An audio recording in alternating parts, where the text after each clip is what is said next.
Assalamualaikum warahmatullahi wabarakatuh. Mari kita buka kembali Mushaf Al-Quran.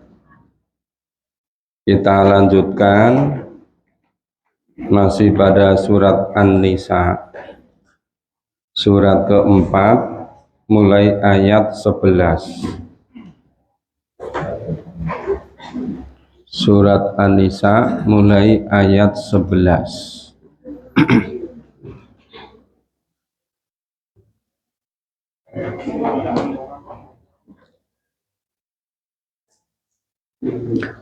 A'udzu billahi minasy syaithanir rajim.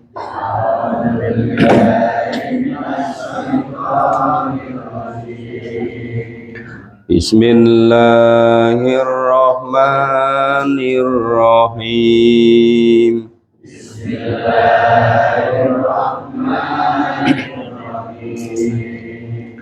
Yusikumullahu fi auladikum.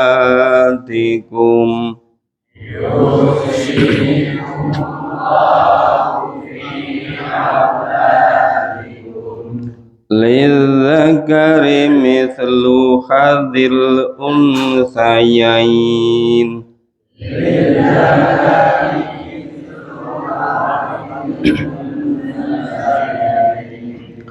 Fa in kunna nisaa fawqa thnataini falahunna thulutsa ma tarak. Fa in kunna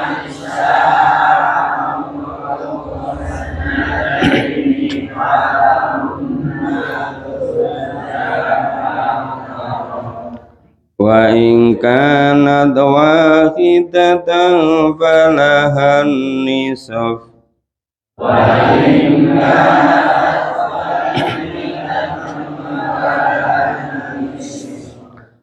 wali abawaihi likulli wahidin minhum as-sudus.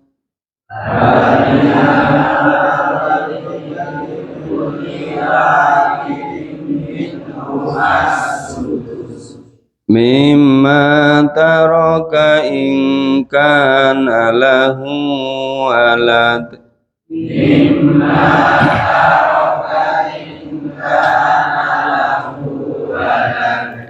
Fa in lam yakun lahu waladun wa warithahu abawahu fali ummihi thuluth.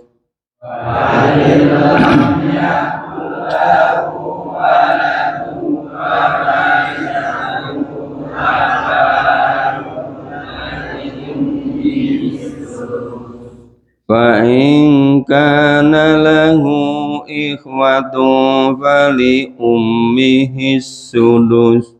Fa in kana lahu ikhwatun fali ummihi sudus. Min ba'di wasiyyati yusi biha aw dayn. Min ba'di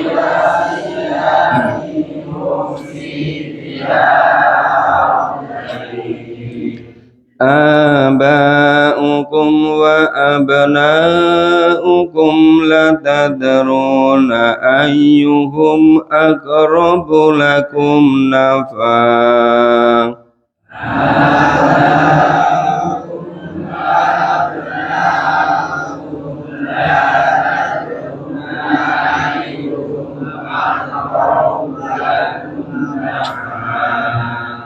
Faridatan minallah.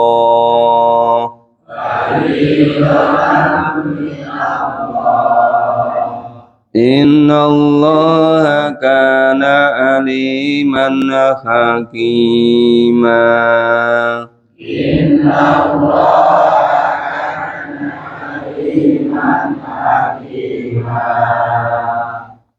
Kita pahami dulu. Yusikumullah, Allah mewasiatkan kepadamu. Allah mensyariatkan bagimu fi auladikum tentang pembagian warisan untuk anak-anakmu. Lidzakari mithlu hadzil unsayain, yaitu bagian seorang anak laki-laki sama dengan dua bagian anak perempuan. Fa in kunna nisa'an fauqathnataini falahunna thulutsa ma tarok. Jika anak itu semuanya perempuan lebih dari dua, maka bagi mereka 2/3 dari harta yang ditinggalkan. Wa in kanat wahidatan falahan nisf. Jika anak perempuan itu hanya seorang saja, maka ia memperoleh separuh harta. Wali abawaihi likulli wahidin minhumas sudus. Dan untuk dua orang ibu bapak, bagi masing-masing 1/6 dari harta yang ditinggalkan. Mimma taroka ingkana lahu walad. Jika yang meninggal itu mempunyai anak. Fa'ilam yakul lahu waladu wa warithahu abawahu fali ummihi thuluth. Jika orang yang meninggal itu tidak mempunyai anak dan ia diwarisi oleh ibu bapaknya saja, maka ibunya mendapatkan 1/3. Ya. Fa in kana lahu ikhwatun fali ummihi sudus. Jika yang meninggal itu mempunyai beberapa saudara, maka ibunya mendapat 1/6. Mim ba'di wasiyati yusi biha audain. Nah, pembagian tersebut sesudah dipenuhi wasiat yang ia buat dan sesudah dibayar hutangnya. Kalau punya hutang harus dilunasi dulu. Kalau ada wasiat, wasiatnya ditunaikan dulu. Ya. Setelah itu baru dibagi waris. Aba'ukum wa abna'ukum la tadruna ayyuhum aqrabu lakum naf'a. Tentang orang tuamu dan anak-anakmu, kamu tidak mengetahui siapa di antara mereka yang lebih dekat, lebih banyak manfaatnya bagimu. Ya. Faridotam minallah. Ini yang namanya kata faridoh. Ya, itu ketetapan, aturan atau fardu. Itu kalau faridoh itu ketentuan tapi dari atas ke bawah, dari kholik pada makhluk. Jadi fardu itu sebenarnya berbeda dengan wajib. Kalau wajib itu bisa datang dari sesama, aturan yang mengikat, itu wajib. Tapi kalau fardu, faridotan itu dari kholik pada makhluk, dan yang lebih tinggi kepada yang lebih rendah. Maka innalladzi faradha 'alaikal Qur'an. Sesungguhnya Allah memfardukan atas kamu Al-Qur'an. Yaitu kepastian ketetapan dari kholik kepada makhluk. Masalah orang tidak mau mengikuti, nggak memfardukan kepada Quran, itu ya kesalahan yang bersangkutan. Sehingga sekarang misal terdengar suara alhamdulillah ya selama ini saya selamat selamat dari nggak mengikuti memahami Quran di masjid kelurahan. Jadi merasa bangga karena gara-gara nggak bisa atau tidak bisa menerima pemahaman Quran di sini. Itu mengatakan alhamdulillah. Jadi saling cerita, kemudian ngobrol, oh alhamdulillah saya mampu bertahan, tidak ikut memahami Quran di masjid kelurahan, merasa bangga ya. Itu nanti kalau menjelang ajal itu baru nyesal senyesal-nyesalnya. Apalagi yang kerjanya ke sana kemari merintangi, dipagari satu-satu. Kalau bisa nggak bisa ikut memahami Quran lah itu. Nah itu nanti seperti apa di akhiratnya. Tapi ketika di dunia itu sok hebat sekali. Padahal itu ketetapan dari Allah. Innaladzi farodho ngalaikal Quran. Allah yang memfardukan. Kok makhluk berani merintangi, berani menghalangi, malah kesana kemari mencegah.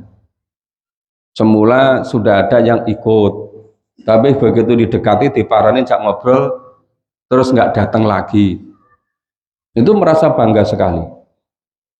Maka ngobrol, wah alhamdulillah ya bisa bertahan nggak ikut memahami Quran. Nah, itu sampai kapan? Paling akhir sampai menjelang ajal pasti disadarkan. Cuma ketika sadar sudah tidak ada waktu untuk memperbaiki diri, sudah nggak ada gunanya. Nah itu banyak sekali cara-cara hidup yang tidak secara cermat, tidak secara teliti, tidak secara cerdas memaknai hidup ini. Dikira hidup ini hanya dari manusia dengan manusia. Padahal itu ketentuan dari Allah. Termasuk di sini fardhotam minallah. Yaitu itu difardukan oleh Allah. Itu ditetapkan oleh Allah. Innallaha kana aliman hakima. Sesungguhnya Allah Maha mengetahui lagi Maha bijaksana. Ini memahami ayat-ayat di dalam surat An-Nisa termasuk tentang waris. Ini kami menjelaskannya hanya pemahaman dasar. Nanti kalau ada kesulitan, ada kasus ingin bagi waris, itu bisa dengan Pak Ketua. Asal jelas prosentasenya. Atau paling enggak ada uang dengar lah gitu kan. Iya.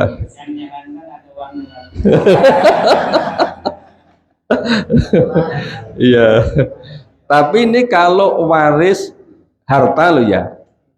Dan kalau warisannya hutang gimana? Karena sekarang itu kan harga apa naik semua, seringkali defisit kan, sehingga kalau ada keluarga yang wafat itu warisannya bukan harta, tanggung jawab itu. Padahal itu harus diberesi dulu, ya harus diselesaikan dulu begitu. Nah jadi memang ketentuan dari Allah itu mengikat ya, karena faridhotam minallah. Makanya kita sebagai makhluk ini ya sangat lemah, nah, sangat sebentar hidup di alam semesta ini. Di dunia itu hanya sangat sebentar, maka jangan berani-berani menentang ketentuan dari Allah gitu. Kita baca selanjutnya. A'udzu billahi minasy syaithanir rajim.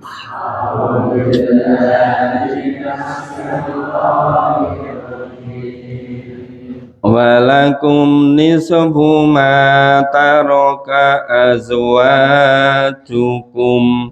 Walakum nisfu ma taraka azwajukum. Illam yakul lahunna walad. Illam yakul lahunna walad. Fa in kana lahunna waladun falakumur rubu'u mimma tarakun. Fa in kana lahunna waladun falakumur Min ba'di wasiyyati yusina biha aw dain. Min ba'di wasiyyati yusina biha aw dain. Walahunna ar-rubu'u mimma taraktum.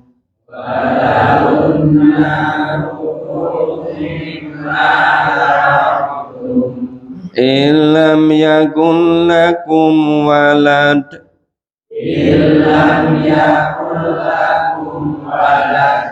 Fa in kana lakum waladun falahunna thumunu mimma taraktum. Fa in kana lakum waladun falahunna thumunu mimma min ba'di wasiyyatin tusuna biha aw dain. Min ba'di wasiyyatin tusuna biha aw dain. Wa in kana rajulun yurathu kalala. Wa in kana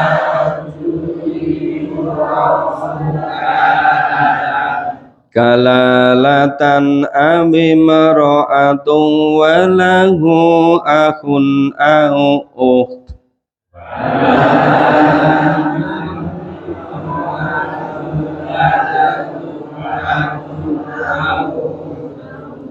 Falikulli wahidin minhumas sudus.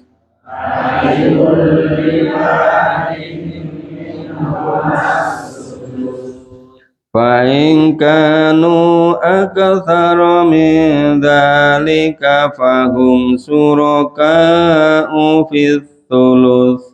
Fa in kanu aktsara min dzalika fahum syuraka'u fis thuluts. Min ba'di wasiyyatin yusa biha aw dainin ghayra mudhar. Min ba'di wasiyyatin yusa biha aw dainin ghayra mudhar. Wasiyyatan minallah. Wasiyyatan wallahu alimun halim. Wallahu alimun halim. Ini di awal ayat itu pakai penekanan tentang wasiat atau syariat dari Allah. Tadi yang di awal ayat 11 yusikumullah, Allah memfasiatkan, Allah mensyariatkan. Tadi di akhir ayat 11 ada faridotam minallah, yaitu fardu dari Allah. Di akhir ayat ini wasiyatan minallah, wasiyatan minallah. Ya, nah yang demikian itu syariat atau wasiat yang benar-benar dari Allah. Makanya tidak boleh tidak boleh tidak sungguh-sungguh, harus betul-betul ditunaikan. Ya, karena sampai redaksinya itu diulang-ulang. Bahwa itu fardu dari Allah, bahwa itu syariat dari Allah, bahwa itu ketentuan dari Allah. Cuma orang-orang sekarang itu seringkali sudah memahami bermacam-macam dengan alasan berbeda budaya, dengan alasan perbedaan mengenai gender dan terus-terusnya itu. Itu 1001 pendapat-pendapat. Nah, biasanya pendapat-pendapat itu terkait dengan pendapatan. Ya. Maka ilmunya Pak Ketua itu tentang pamaris itu penting sekali. Ya, makanya harus dekat-dekat sama beliau. Walakum nisfu ma taraka azwajuhum. Dan bagimu suami-suami seperdua dari harta yang ditinggalkan oleh istri-istrimu. Seperdua dari harta yang ditinggalkan oleh istri-istrimu. Jika istrinya sudah wafat, jika belum wafat jangan dibagi. Kan masih ada yang punya kan. Jika mereka tidak mempunyai anak, ya, jadi kalau nggak punya anak, bagiannya seperdua. Ilam yakullahu walad, ilam yakullahunna walad.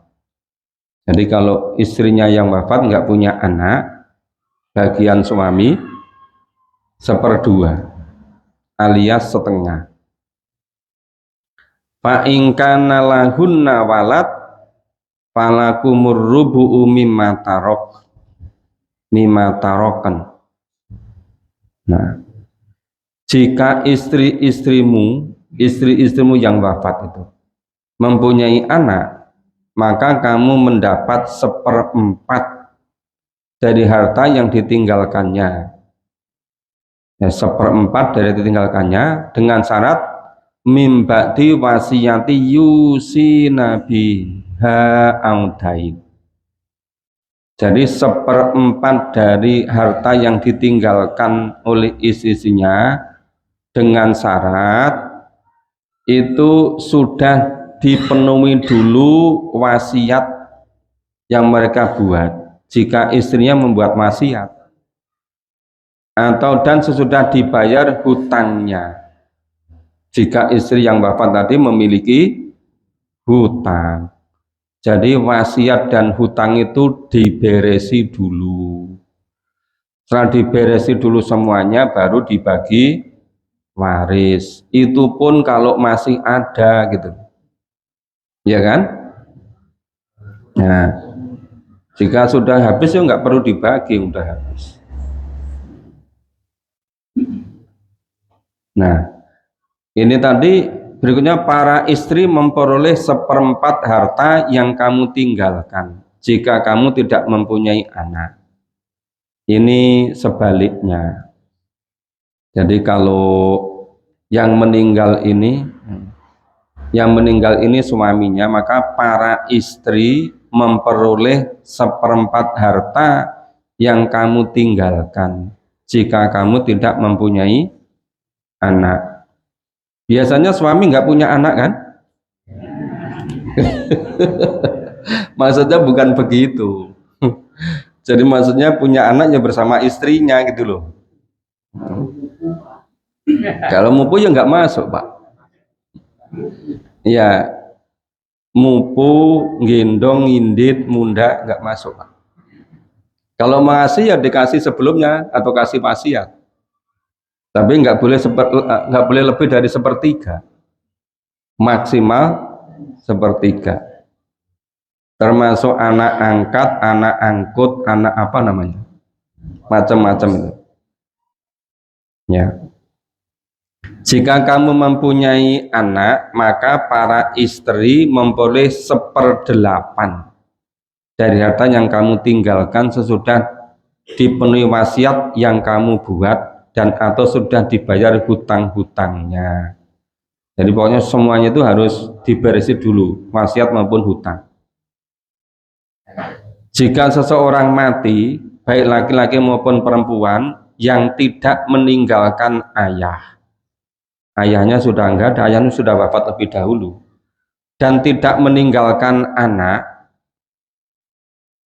anaknya juga ada tapi sudah meninggal lebih dulu misalnya, tetapi mempunyai seorang saudara laki-laki, saudara kandung, ya seibu saja, ya, tunggal rahim, atau seorang saudara perempuan seibu saja, maka bagi masing-masing dari kedua jenis saudara itu seperenam dari harta.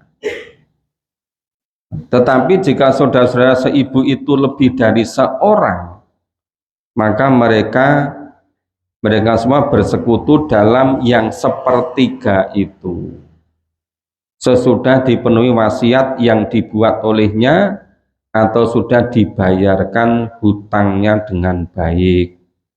Ya, jadi pokoknya semuanya itu dibayarkan lebih dulu dengan tidak memberi mudarat kepada ahli waris. Nah, itu ada penjelasannya yang dimaksud dengan tidak memberi mudarat pada ahli waris itu seperti apa. Misalnya mewasiatkan lebih dari sepertiga harta pusaka, ya nggak boleh melebihi sepertiga, maksimal sepertiga wasiat itu.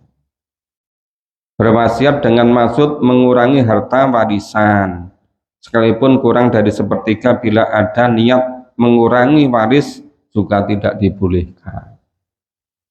Nah, kalau punya tanggung jawab, seharusnya tanggung jawabnya itu ya mestinya dicukupi keberlangsungan berikutnya gitu.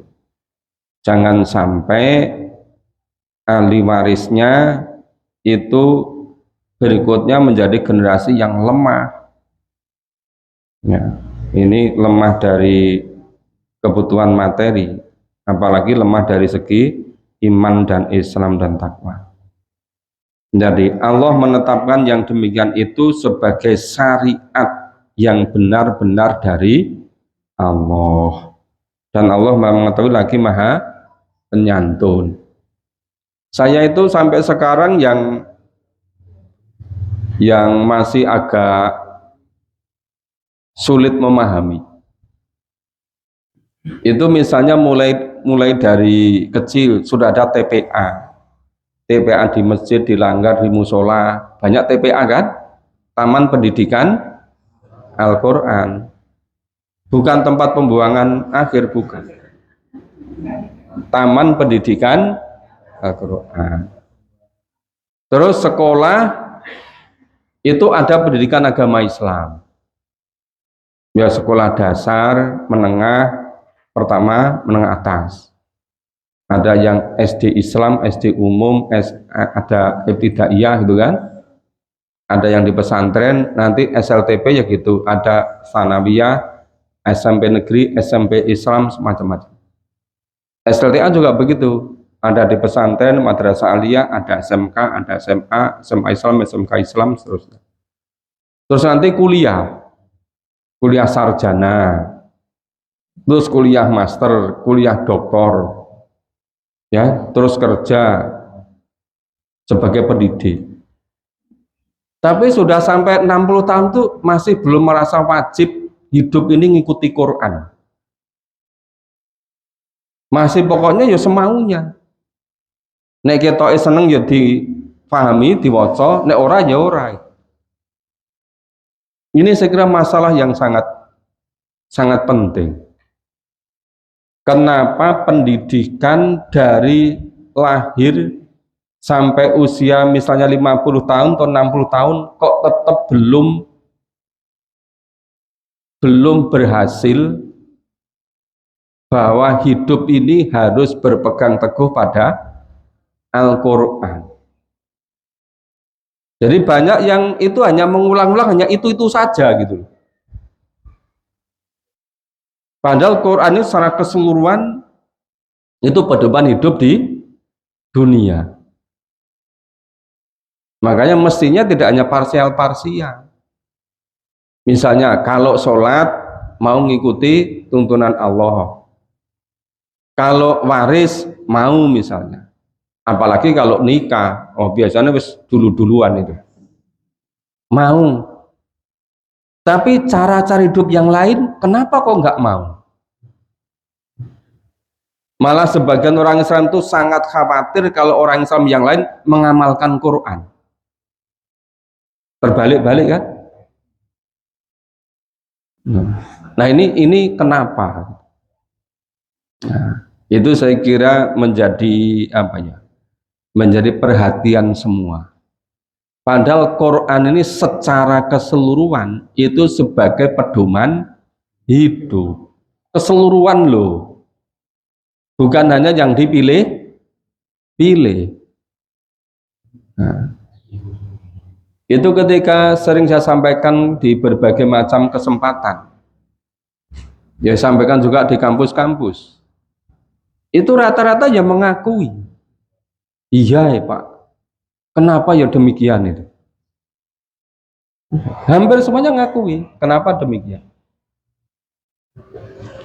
Kemarin pagi saya sampaikan juga yang di tempatnya Pak Kiai Sumedi, kan dari akad pagi kan.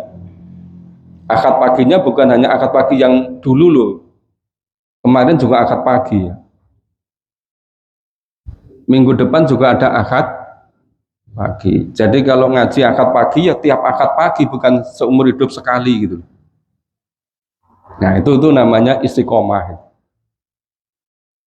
Saya sampaikan juga, dan semua juga itu mengakui, iya kenapa ya? Kenapa ya? Bapak Ibu kan rata-rata pernah ngalami juga kan? Dari kecil ikut TPA, terus sudah di sekolah pra SD, sekolah dasar, SLTP, STA, sarjana, master, beberapa doktor. Tapi tetap juga nggak punya kesadaran bahwa hidup ini harus sepenuhnya mengikuti cara hidup menurut Allah dan Rasul, Quran dan Sunnah kan. Nah itu kenapa gitu? Maka ada beberapa yang sudah mulai merasa menyadari. Ada yang oh iya ya, untung kita itu ketemu dalam kebersamaan ini, sehingga kita bisa bersama-sama memahami Quran. Itu terus yang tidak gimana itu? Iya kan? Sudah ada yang mulai merasakan, mulai menyadari begitu. Tapi ini kan baru sedikit, sangat sedikit itu. Dibandingkan dengan orang Islam di Indonesia yang 130-an juta. 230-an juta. Apalagi orang Islam di dunia bisa 2 miliar kan? Nah, itu sama juga persoalannya. Padahal Allah selalu itu ada istilah menyebutkan tadi farodho, ada yang istilah wasiat, itu memfardukan, memberi wasiat, mensyariatkan, membuat ketetapan itu. Tapi yang terjadi seperti kita saksikan hari-hari ini. Oke, kita baca berikutnya. A'udzu billahi minasyaitonir rajim.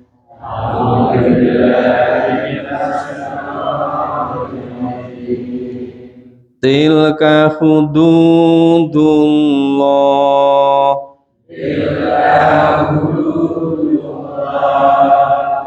Wa man yuti'illaha wa rasulahu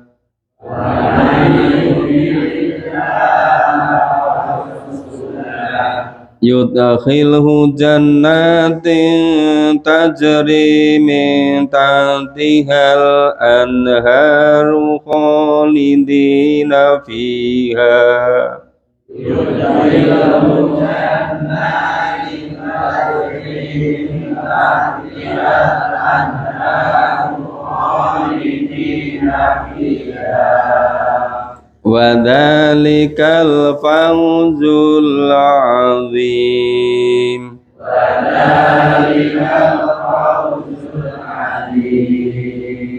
Wa may ya'sillaha wa rasulahu wa yata'adda hududah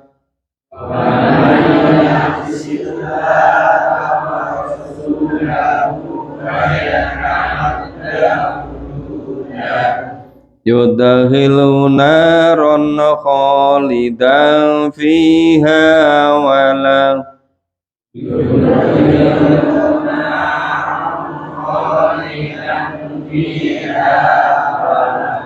walahu adabum muhin.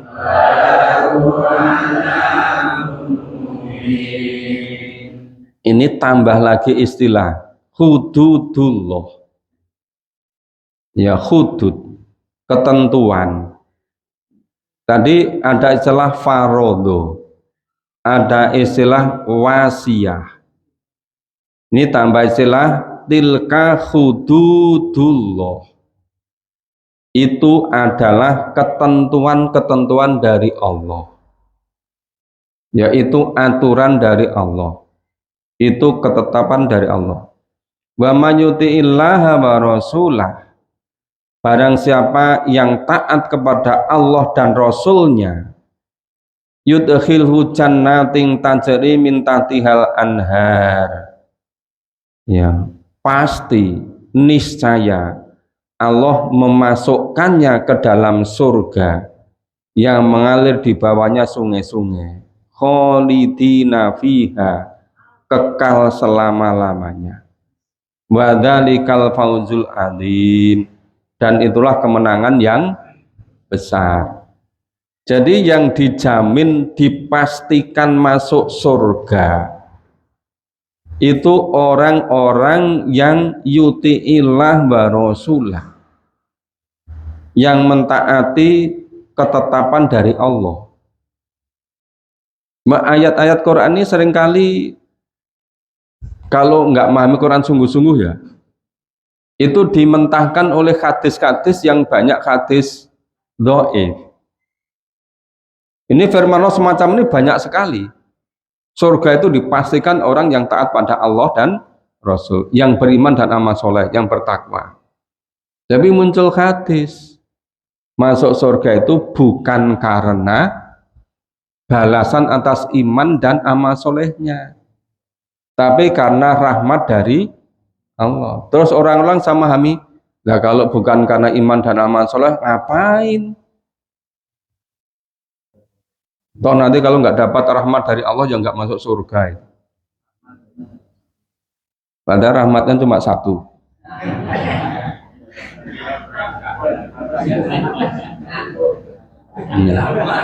Nah ini yang seringkali itu firman Allah itu dimentahkan oleh hal-hal yang seperti itu. Makanya seringkali saya sampaikan itu ya, Rasulullah itu wanti-wanti. Zaman Rasulullah masih sugeng itu tidak boleh menulis hadis. Tidak boleh loh, dilarang loh. Khawatir kalau tercampur biru dengan Quran.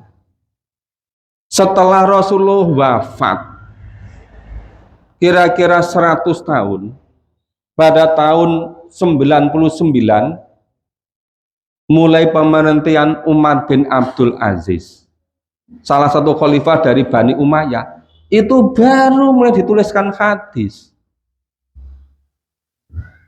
Dan Umar bin Abdul Aziz memimpin sangat sebentar, nggak ada 3 tahun. Tahun 99 sampai 201 itu baru dituliskan hadis. Berkali saya sampaikan, Quran dituntaskan dulu supaya betul-betul faham.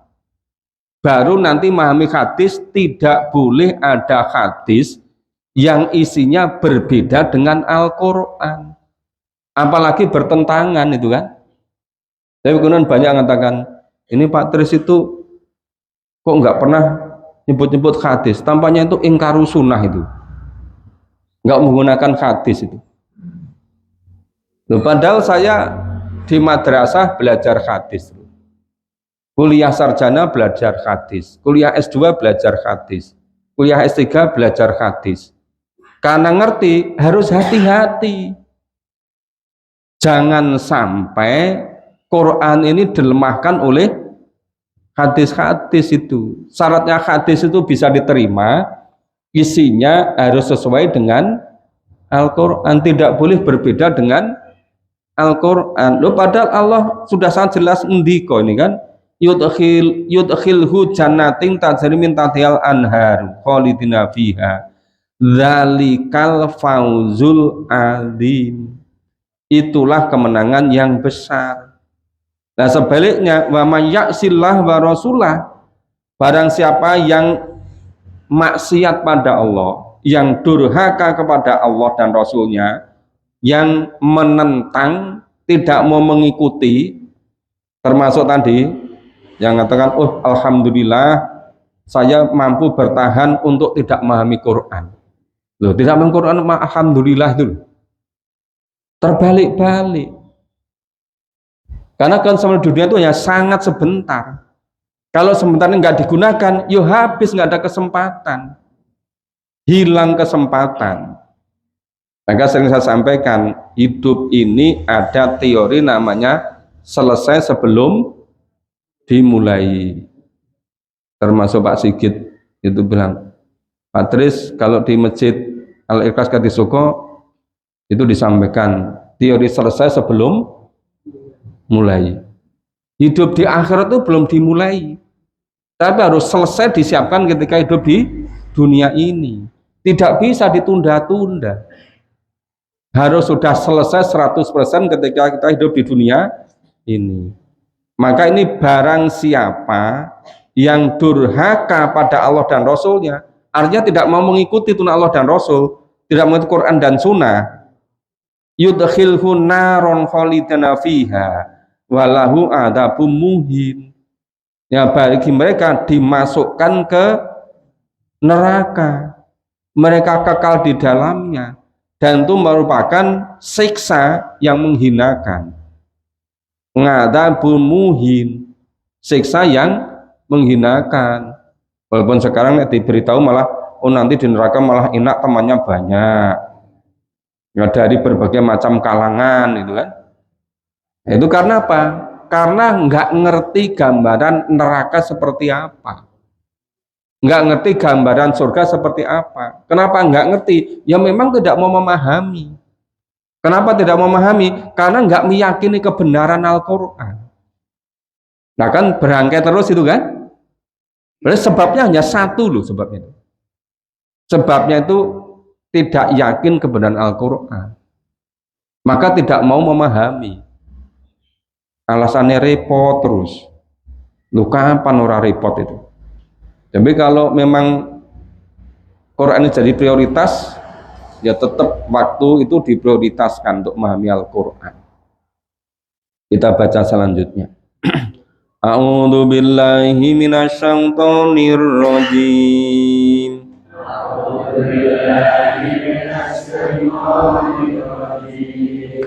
Wallati ya'tinal fahisata min nisaikum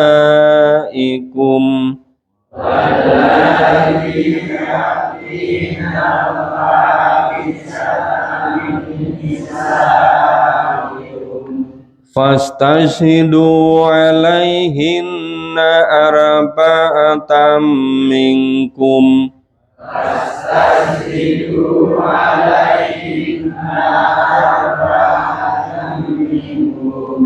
fa in syahidu wa amsikuhunna fil buyut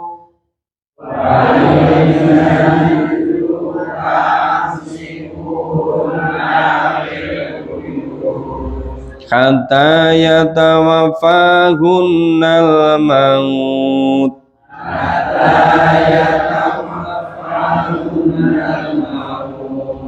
aw yaj'alallahu lahunna sabila.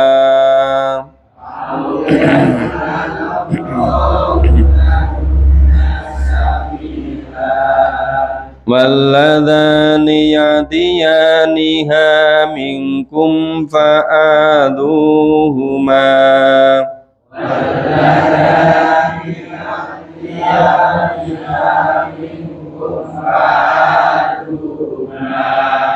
wa in taba wa aslaha fa'aridu anhuma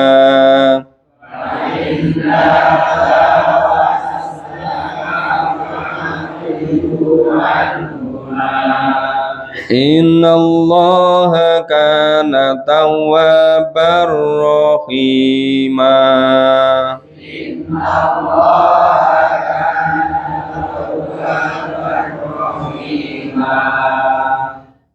Ini ternyata sudah suruh.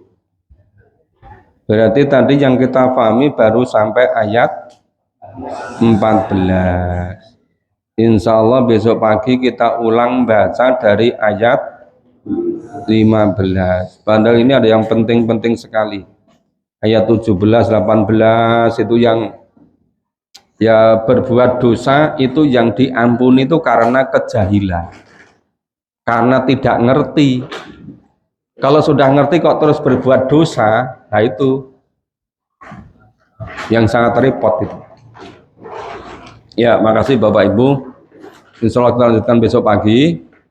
Semoga di akhir bulan Ramadan ini kita bisa memfokuskan, bisa memaksimalkan ya kesempatan yang ada untuk memahami Al-Quran. Semoga dengan bertambah pemahaman terhadap Al-Quran senantiasa terdorong, termotivasi untuk mengamalkannya. Semoga kesempatan masih tersedia bagi kita semuanya. Allahumma amin. Kita akhiri bersama dengan baca hamdalah dan doa kafaratul majelis. Alhamdulillahirabbil alamin. Subhanallah wa bihamdika asyhadu an la ilaha illa anta astaghfiruka wa atubu ilaik. Assalamualaikum warahmatullahi wabarakatuh.